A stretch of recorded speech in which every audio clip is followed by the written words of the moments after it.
একটা ট্রান্সলেশন তোমার জীবনকে পরিবর্তন করে দিতে পারে। তাই welcome to my channel grammar booster. আমি প্রবীর স্যার তোমাদের কাছে বেঙ্গলি টু ইংলিশ ট্রান্সলেশন নিয়ে এসে উপস্থিত হয়েছি। দেখো, যারা চ্যানেলের মধ্যে নতুন আছো তারা অবশ্যই ভাবে এই এই যে ক্লাসটা হবে সেই ক্লাসটা শেষ পর্যন্ত করবে, এবং যারা পুরনো আছো তারা তো অবশ্যই ভাবে এই ক্লাসটিকে করবে, তারা জানো যে কতটা পরিমাণ গুরুত্বপূর্ণ একটা ট্রান্সলেশন তোমাদের জীবন পরিবর্তনের ক্ষেত্রে। দেখো, বুধবার সকালে হাওড়ার শিবপুরে এক শপিং মলে একজন লিফটম্যানকে মৃত অবস্থায় পাওয়া যায়। 19 বছর সমীরণপতির লোকজনের দায়ের করা অভিযোগের ভিত্তিতে পুলিশ একটি খুনের মামলা রুজু করেছে। 19 বছরের সমীরণপতি হবে, এটা 19 বছরের না করে 19 বছর হয়ে গেছে। যাই হোক, তারপরে দেখো প্রিন্টিং মিস্টেক। এটা সমীরণপতি দক্ষিণ 24 পরগনার পাথর প্রতিমার বাসিন্দা জগৎ ব্যানার্জি রোডে অবস্থিত এই মলে গত অক্টোবরের শুরু থেকে কাজ করছিল। সমীরণপতির দেহ যাতে বিভিন্ন জায়গায় আঘাতের চিহ্ন ছিল লিফটের নিচে পাওয়া যায়। এই পুরোটা পড়ে তুমি কি বুঝলে? আগে তোমাকে বুঝতে হবে যে পুরোটা পড়ে তুমি কি বুঝলে। দেখো, পুরোটা পড়ে তুমি যেটা বুঝলে সেটা হচ্ছে এটার একটা রিপোর্ট। এই রিপোর্টটা অনুযায়ী তোমাকে হচ্ছে ট্রান্সলেশনটা কিন্তু করতে হবে। দেখো, প্রথমে কী আছে, বুধবার আমরা জানি যে প্রথমে সাবজেক্ট, একটা ভার্ব এবং অবজেক্ট অবশ্যইভাবে দরকার হয় একটা ট্রান্সলেশন করার ক্ষেত্রে। তাহলে এখানের মধ্যে আমি সাবজেক্ট কোনটা খুঁজে বের করতে হবে। দেখো, বুধবার সকালে হাওড়ার শিবপুরের এক শপিং মলে একজন লিফটম্যানকে মৃত অবস্থায় পাওয়া যায়। দেখো, এখানে সাবজেক্ট কোনটা, দেখো সাবজেক্ট বলতে কর্তা কোনটা, দেখো একজন লিফটম্যান, এইটা হচ্ছে একটা কর্তা। কি পাওয়া যায়, মৃত অবস্থায় পাওয়া যায়। দেখো, সাবজেক্ট আমি লিখে দিলাম এ লিফটম্যান, LIFT লিফট ম্যান, এ লিফটম্যান, একটা লিফটম্যানকে কি হয়েছিল, ওয়াচ ফাউন্ড। এবার তুমি তো বলতে পারো স্যার কেন আমি ওয়াচ ফাউন্ড করলাম, শুধু ফাউন্ড করলাম না কেন, খুঁজে পাওয়া গিয়েছিল। খুঁজে পাওয়া ইংরেজি হচ্ছে ফাইন্ড, মানে খুঁজে পাওয়া। ফাউন্ড মানে তার পাস্ট টেন্স করতে হবে ফাউন্ড। কিন্তু এ লিফটম্যান ফাউন্ড, আমি এই ফাউন্ড কেন লিখলাম না, শুধু ওয়াচ ফাউন্ড কেন লিখলাম, কখন স্যার ওয়াচ ফাউন্ড করবো আর কখন ফাউন্ড করবো, শুধু কি করে, এইটা যদি তোমাকে বুঝতে হয় তাহলে তোমাকে অ্যাক্টিভ আর প্যাসিভ জানতে হবে। অ্যাক্টিভ এবং প্যাসিভটা কি, অ্যাক্টিভ মানে হচ্ছে যখন সরাসরিভাবে কর্তা কাজটিকে করে তখন সেটাকে বলা হয় অ্যাক্টিভ, এবং যখন যখন সেটা কর্তার দ্বারা করা হয় সেই কাজটাকে, মানে কেউ করে দেয়, অবজেক্ট, কোনো একটা অবজেক্টের দ্বারা করা হয়। দেখো, এই লিফটম্যানটা তো সরাসরি খুঁজে পায়নি, লিফটম্যানটা কি খুঁজে পেয়েছিল না, লিফটম্যানটাকে খুঁজে পাওয়া হয়েছিল। তাহলে একটা কেউ খুঁজে পেয়েছিল, সেই সামওয়ান মানে যে হোক, হতে পারে পুলিশ, হতে পারে আমি, হতে পারে তুমি, হতে পারে যে হোক, খুঁজে পেয়েছিল। সেই জন্য এটা ওয়াচ ফাউন্ড হয়েছিল, পাস্ট ইনডিফিনাইট টেন্সের প্যাসিভ ভয়েসে আমাকে করতে হলো।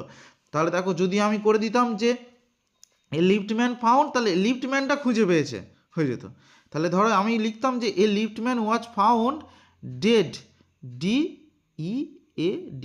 তাহলে যদি না ওয়াজটা লিখতাম তাহলে কি ভুলটা হতো, ধরো ওয়াজটা আমি দিলাম না, তাহলে কি ভুল হতো, দেখো এ লিফটম্যান ফাউন্ড ডেড, তাহলে লিফটম্যানটা মৃত খুঁজে পেয়েছে। তা আবার হয় না, লিফটম্যানটাকে খুঁজে পাওয়া হয়েছিল, তাহলে তোমাকে কী করতে হবে, এ লিফটম্যান ওয়াজ ফাউন্ড ডেড, কোথায় খুঁজে পাওয়া গিয়েছিল, মৃত অবস্থায় খুঁজে পাওয়া গিয়েছিল। ডেড ইন, কোথায় খুঁজে পাওয়া গিয়েছিল, in in a shopping mall, SHOPPING, shopping mall. তাহলে কোথায় খুঁজে পাওয়া গিয়েছিল, শপিং মল। এবং শপিং মলটা কোথায় অবস্থিত, ইন হাওড়ার শিবপুরে। ইন হাওড়ার শিবপুরে ইংরেজিটাকে তুমি দুভাবে লিখতে পারো, হাওড়াস শিবপুর, এইটাও তুমি লিখতে পারো অ্যাপোস্ট্রফি এস দিয়ে, অথবা ইন শিবপুর ইন হাওড়া, বা অ্যাট শিবপুর ইন হাওড়া, এই দুটোই করতে পারো। ধরো আমি অ্যাট শিবপুর ইন হাওড়া করে দিই, হাওড়ার শিবপুরে অ্যাট শিবপুর একটা ছোট জায়গা করে দিই, SHIB Shibpur in Howrah, HOWRAH। ছোটো জায়গার ক্ষেত্রে অ্যাড বসে এবং বড় জায়গার ক্ষেত্রে ইন বসে, সবাই জানো। হ্যাঁ, তাহলে অ্যাট শিবপুর ইন হাওড়া কবে পাওয়া গিয়েছিল, অন কবে পাওয়া গিয়েছিল, অন ওয়েডনেসডে মর্নিং। তাহলে ওয়েডনেসডে বানানটা কী হবে, দেখো আমি এখানটা করে মুছে দিলাম একটু উপরটা, উপরটা দেখে নেবে একটু, অন, তাহলে এখানে আমি অনটা আর লিখছি না, একদম উপরে লিখে দিচ্ছি অন কবে পাওয়া গিয়েছিল, on Wednesday, W E D N E S D A Y, Wednesday morning, M এখানটা করে একটু মুছে দিলাম, ওয়েনেসডে মর্নিং, MORNING। দেখো এই সেন্টেন্সটা অবশ্যই তোমরা বুঝতে পেরেছো নিশ্চয়ই, তাই তো, যে a liftman was found dead, কেন ফাউন্ড, ওয়াজ ফাউন্ড হয়েছে এটা বুঝতে পেরেছো, in a shopping mall at Shibpur in Howrah on Wednesday morning. এবার ফুল স্টপ তোমাকে দিতে হবে, তাই তো, এটা আমি পুরোটা মুছে দিলাম।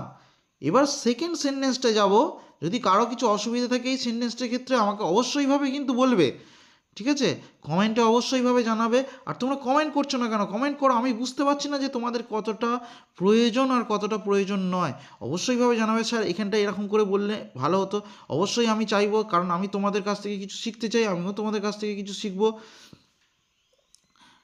19 বছর এখানে না বছরের হওয়ার কথা, 19 বছরের সমীরণপতির লোকজনের দায়ের করা অভিযোগের ভিত্তিতে পুলিশ একটি খুনের মামলা রুজু করেছে। দেখো 19 বছরের সমীরণপতির লোকজনের দায়ের করার অভিযোগের ভিত্তিতে, দেখো লোকজনের বলতে কি, পরিবারের লোকজনের অবশ্যইভাবে, তাহলে কি হবে, পুলিশ কি করেছে, একটা অভিযোগ দায়ের করেছে, তাহলে পুলিশ এই কাজটা করেছে, পুলিশ একটি খুনের মামলা রুজু করেছে, ইংরেজিটা তোমাকে জানতে হবে, মানে কি দায়ের করা, তাহলে তোমাকে কি করতে হবে, দেখো পুলিশ কি করেছে, পুলিশ POLICE, পুলিশ আমি লিখে দিলাম, তাহলে সাবজেক্ট ভার্ব অবজেক্ট এই ফর্মুলাতে কিন্তু আমি সবসময় যাব, পুলিশ, দেখো এইটা হচ্ছে প্লুরাল ফর্ম, তাহলে হ্যাভ হবে, হ্যাভ বসালাম, এটা হচ্ছে প্রেজেন্ট পারফেক্ট টেন্স করব, have initiated,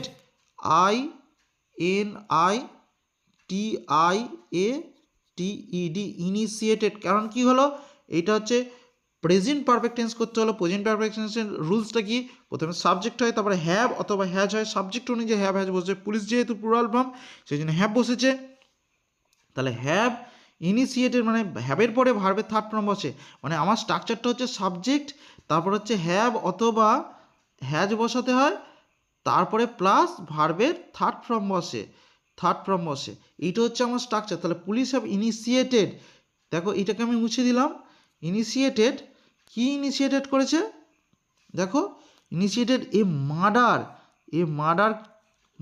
case, MURDER, murder case, একটা মার্ডার কেস রুজু করেছে, তাহলে police have initiated a murder case, কিসের ভিত্তিতে, অন মানে অন দ্য বেসিস, ভিত্তিতে, on the basis, BASIS, basis of, একটা কমপ্লেনের ভিত্তিতে, অভিযোগের ভিত্তিতে, তাই তো, on the basis of a complaint, COMPLAINT, complain, দেখো কমপ্লেন নয় কিন্তু কমপ্লেন করতে হবে, এটাকে নাউন করতে হবে, কমপ্লেন হয়ে গেলে কি হবে, কমপ্লেন হয়ে গেলে সেইটা হচ্ছে অভিযোগ করা হয়ে গেল, কিন্তু কমপ্লেন্ট করতে হবে, এই কারণেই তোমার এটা নাউন হিসেবে কাজ করতে হবে, কিসের দ্বারা, basis of a complaint by, দেখো উপরেরটা আমি মুছে দিলাম, বাই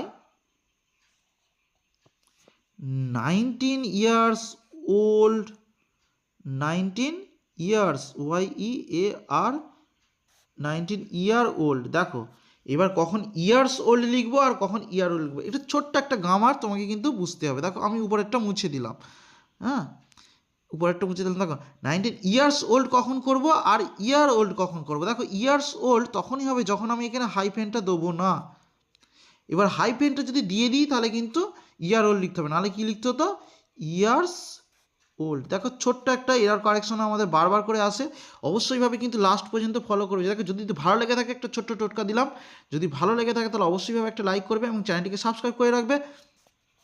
দেখো এখানটা করে আমি কিন্তু বলে দিলাম তোমাকে কখন ইয়ার্স ওল্ড হবে আর কখন ইয়ার ওল্ড হবে, তাহলে এবং 19 year old আমি কী করলাম, 19 year, YEAR, ইয়ার ছোট করে হাইফেন দিয়ে ওল্ড, 19 year old কে সমীরণ, SAMIRAN, সমীরণ পতীশ, PATI অ্যাপোস্ট্রফি এস কখন বসাবো? অ্যাপোস্ট্রফি এস মানে হচ্ছে র, বাংলাতে কি বলে র।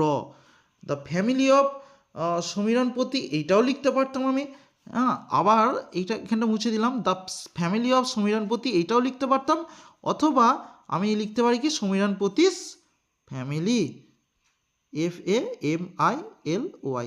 এটা আমি তবু একবার বলে দিই, অ্যাপোস্ট্রফি এস, এই অ্যাপোস্ট্রফি এস মানে যদি অ্যাপোস্ট্রফি এস মানে হচ্ছে র, মানে সমীরণপতির ফ্যামিলি, অথবা আমি এইটা লিখতে পারতাম দ্য ফ্যামিলি অফ সমীরণপতি। তাহলে এবার দেখো নেক্সট এটা নিশ্চয়ই বুঝতে পেরেছো। যদি না বুঝতে পারো দেখো অবশ্যইভাবে কমেন্টে আমাকে জানাবে, আমি কিন্তু কমেন্টের মাধ্যমে আবার তোমাদেরকে বা পরবর্তী ভিডিওতে পরবর্তী ক্লাস যখন তোমাদের নেবো তখন হচ্ছে অবশ্যইভাবে তোমাদেরকে বলে দেবো।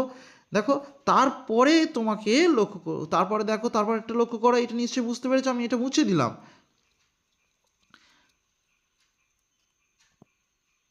দেখো আমি বারবার করে কিন্তু বলছি, যদি না বুঝতে পারো অবশ্যইভাবে কিন্তু জানাবে। দেখো সমীরণপতি দক্ষিণ 24 পরগনা পাথর প্রতিমার বাসিন্দা জগৎ ব্যানার্জি ঘাট রোডে অবস্থিত ওই মলে গত অক্টোবরের শুরু থেকে কাজ করছিল। দেখো কে কাজ করছিল?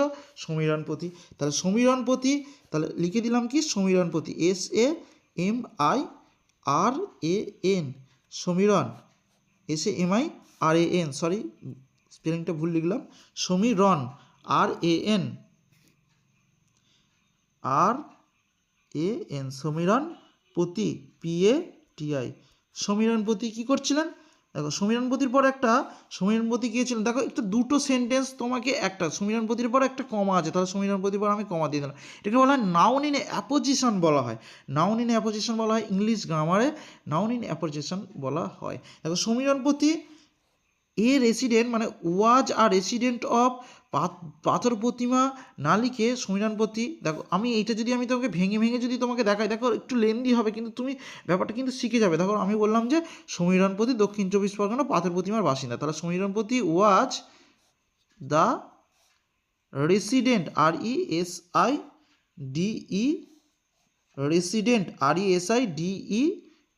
Resident of Pathar Pratima, PATHAR, Pathar Pratima, PRATIMA, Pratima, in কোথাকার? ইন সাউথ 24 পরগনা, তাহলে সাউথ 24 পরগনাস, PARGANAS, পরগনাস। এটা একটা সেন্টেন্স তো। দেখো আমি এখানে একটা ফুল স্টপ দিলাম, এটা কিন্তু আমি আনসারটা বলছি না, আমি তোমাকে শেখাচ্ছি কিভাবে দুটো সেন্টেন্সকে একত্রিত করে জয়নিং করে দিয়ে আমি সিম্পল সেন্টেন্সে জয়নিং করে দিয়ে কিভাবে নাউন ইন অ্যাপোজিশনের মাধ্যমে সেন্টেন্সটাকে আমি গঠন করব। দেখো জগৎ ব্যানার্জি ঘাট রোডে ওই মলে গত অক্টোবর থেকে কাজ করছিল, তাহলে কে কাজ করছিল? তাহলে হি ওয়াজ ওয়ার্কিং, এইরকম করে হি হ্যাড বিন ওয়ার্কিং, ধরো অনেক দিন ধরে কাজ করছে তো, হি হ্যাড বিন ওয়ার্কিং। এবার আমি কী করবো? নাউন ইন অ্যাপোজিশন যখন আমি করতে যাব তখন কিন্তু এখানে ওয়াজটা আর লিখলে হবে না, হু ওয়াজ ওয়ার্কিং, তাই তো? তাহলে সমীরণপতি হু ওয়াজ ওয়ার্কিং, তাহলে হু ওয়াজটা করবো না, তার পরিবর্তে আমি এখানে একটা কী করে দেবো? বড় দেখে কমা দিয়ে দেবো। তাহলে দেখো সমীরণপতি দ্য রেসিডেন্স অফ দ্য পাথর প্রতিমা ইন সাউথ 24 পরগনাস, তাই তো? তারপরে এখানে করে আমি একটা মুছে দিলাম, সাউথ 24 পরগনার পরে কমা দিতে হবে। দেখো অনেক দিন থেকে কাজ করছে, দেখো অতীতে কোনো কাজ শুরু হয়েছে এখনও পর্যন্ত কাজটা চলে যাচ্ছে, এরকম বোঝালে কিন্তু পাস্ট পারফেক্ট কন্টিনিউয়াস টেন্স হয়। তাহলে পাস্ট পারফেক্ট কন্টিনিউয়াস টেন্সের রুলসটা হচ্ছে প্রথমে সাবজেক্ট বসে, তারপরে হ্যাড বসে, তার সঙ্গে বিন বসে, ভার্বের সঙ্গে আইএনজি যোগ হয়, তারপরে হচ্ছে অবজেক্ট বসে। তাহলে দেখো এখানে হ্যাড বিন কী করছিলেন? দেখো আমি উপরেরটা মুছে দিলাম, হ্যাড বিন তোমরা কিন্তু লিখে নেবে, had been working, WORKING, working, কোথায় কাজ করছিল? হ্যাড বিন ওয়ার্কিং অন, কোথায় কাজ করলো? জগৎ ব্যানার্জি, JAGAT, জগৎ ব্যানার্জি, BANERJEE, জগৎ ব্যানার্জি ঘাট, GHAT, ঘাট, রোড, ROAD, জগৎ ব্যানার্জি রোড ঘাটেতে কাজ করছিল, তাই তো? কবে থেকে? সিন্স, একটা সময়ব্যাপী, সিন্স কবে থেকে? ইট, ইট বলতে কোনটা? ওই মলটা। It opened, OPENED, opened, it opened last October, LAST, last, আমি নিচেটা দেখো মুছে দিলাম, লাস্ট অক্টোবর, OCTOBER, অক্টোবর। দেখো যদি না বুঝতে পারো তাহলে অবশ্যইভাবে কিন্তু আমাকে কমেন্টের মাধ্যমে জানাবে। আমি বারবার করে বলছি যে অবশ্যই জানাবে কমেন্টের মাধ্যমে, আমি তোমাদেরকে বোঝানোর চেষ্টা করবো। যদি ভালো লেগে থাকলে অবশ্যই একটা লাইক করবে এবং চ্যানেলটিকে সাবস্ক্রাইব করে রাখবে এবং পাশের বেল আইকনটি লেগে রাখবে, যাতে এইরকম ধরনের আরও ক্লাস তোমরা পেতে পারো। সমীরণপতির দেহ যাতে বিভিন্ন জায়গায় আঘাতের চিহ্ন ছিল লিফটের নিচে পাওয়া যায়। দেখো কার দেহটা পাওয়া যায়? সমীরণপতির দেহ। তাহলে সাবজেক্ট কোনটা? আমি বারবার করে বলেছি সাবজেক্ট কোনটা, তাহলে সমীরণপতি। তাহলে সমীরণপতিটাকে আমি প্রথমে লিখে দিলাম SAMIRAN, সমীরণপতি, PATI', সমীরণপতির বডি, BODY, বডিটা কী হয়েছিল? হুইচ, যেটাতে বিভিন্ন আঘাতের চিহ্ন পাওয়া গিয়েছিল, which, bore, BORE, bore, several injuries, ACVERAL, several injury, INJURY, injury, marks, MARKS, marks, কী হয়েছিল? আবার সেই একইভাবে প্যাসিভে ওয়াচ ফাউন্ড দেখতে পাওয়া গিয়েছিল, watch found, FOUND, found, watch found কোথায় দেখতে পাওয়া গিয়েছিল? লিফটের নিচে। Watch found at the base, BASE, base of the lift.